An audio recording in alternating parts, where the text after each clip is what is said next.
kematian dan proses kematian itu. Bisa ada orang mati mendadak. Bisa ada orang mati karena kecelakaan.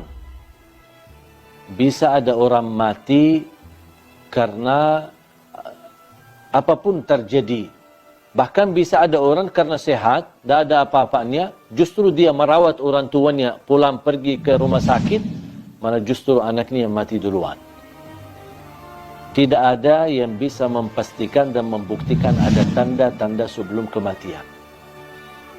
Tidak ada tanda melalui mimpi, tidak ada tanda dalam tubuh kita atau akan terjadi di waktu asar atau di waktu yang lain, tidak ada tanda sama sekali. Yang diberikan tanda kedekatan kematian adalah orang-orang yang tua, yang sudah tumbuh, rambutnya putih, sudah terlihat dari segi fisiknya lemah, dan banyak semakin tua usianya berarti sudah tanda mendekati kematian. Allah Subhanahu wa taala berfirman, kiamat aja dekat, wa narahu qariba. Kiamat aja yang kita merasa begitu jauh, masih lama prosesnya dan masih panjang kehidupannya menuju hari kiamat, Allah masih sebutkan hari kiamat itu sangat dekat. Dan menurut saya, tidak perlu kita fikirkan kapan kita mati atau apa tanda-tanda. Tetapi yang perlu kita fikirkan, mempersiapkan diri menghadapi kematian. Apa yang semestinya saya lakukan untuk menghadapi kematian, untuk menuju husnul khatimah. Itu yang perlu kita fikirkan. Amalan yang baik, bertakwa, jadi orang yang berguna bagi orang lain, jangan menyakiti orang lain, jangan menzalimi orang lain, dan terus menjadi orang-orang yang selalu berbuat baik untuk dirinya dan juga untuk orang yang ada di sekitarnya. Jaga salatnya, jaga Qur'annya, jaga akhlaknya, dimanapun anda berada, itu semua menjadi tanda-tanda anda benar-benar mempersiapkan diri untuk menghadapi kematian. Kematian itu pasti kita akan ketemu. Tidak ada orang yang bisa terhalang dari kematian. Kalau ada yang berhak dan boleh terhalang dari kematian, itu Nabi Muhammad sallallahu alaihi wasallam. Nabi Muhammad aja sudah mati, sudah meninggal dunia. Walaupun di alam barzakh Nabi Muhammad SAW memiliki kehidupan khusus, bisa mendengar salawat kita, bisa menjawab salam kita, tapi kita tidak tahu bagaimana nasib kita.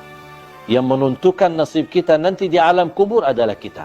Apapun yang kita isi dalam kehidupan kita, itu yang akan menjadi hasilnya, kita akan ambil panennya nanti di alam kubur dan di akhirat. فَمَنْ يَعْمَلْ مِثْقَالَ ذَرَّةٍ خَيْرًا يَرَهُ وَمَنْ يَعْمَلْ مِثْقَالَ ذَرَّةٍ شَرًّا يَرَهُ.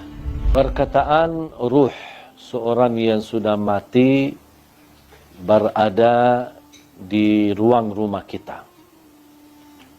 Ada yang berkata selama 3 malam, ada yang sampai 40 malam. Kasihanlah, ruhnya lagi diam di rumah, jasadnya di kuburan. Terus ngapain jasadnya di situ kasihan sendirian? Kalau orang sudah di alam kubur, kemudian akan dikembalikan ruhnya. Buat apa Allah kembalikan ruh? Supaya proses langkah awal hisab. Tapi hisab yang masih istilahnya ringan, menghadap mungkar nakir. Ada beberapa pertanyaan yang perlu kita jawab saat menghadapi mungkar nakir. Seandainya kita berhasil lolos dari pertanyaan dan kita bisa menjawab seluruh pertanyaan mungkar nakir, berarti akan kita menikmati. Kalau lagi menikmati di alam kubur, bahagia, kuburan kita menjadi raudhatul riyadil jannah, taman dari taman surga. Buat apa ruh kita keluar dan diam di rumah kita selama 40 malam? Sebaliknya, kalau kita tidak lolos untuk menjawab pertanyaan mungkar nakir, berarti kita akan menghadapi kesiksaan yang amat pedih di dalam kubur. Dan tidak mungkin orang itu saat disiksa masih nyawanya bisa jalan-jalan kemana-mana, termasuk mampir ke rumah dan diam di rumah selama 40 malam. Itu semuanya hanya diperkirakan atau perkataan orang, tapi tidak ada dalil pun di dalam Quran atau hadis ruh kita akan diam di rumah kita selama sekian malam. Ruh kita berada di dalam tubuh badan kita, saat kita dikuburkan, Allah kembalikan ruh kita akan menghadapi munkar nakir. Kalau anda lagi menikmati bahagia, berarti akan merasakan kenikmatan tersebut bukan hanya jasad kita, tapi jasmani dan rauhani kita.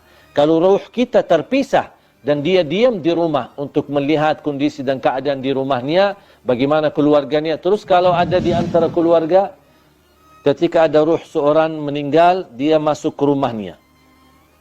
Terus ternyata istrinya dah nangis setiap malam. Pasti dia sakit hati. Bukan sakit hati, ya sakit ruh.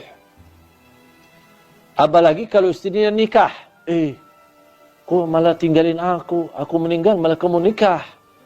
Berarti ruhnya lagi sibuk urusan keluarga.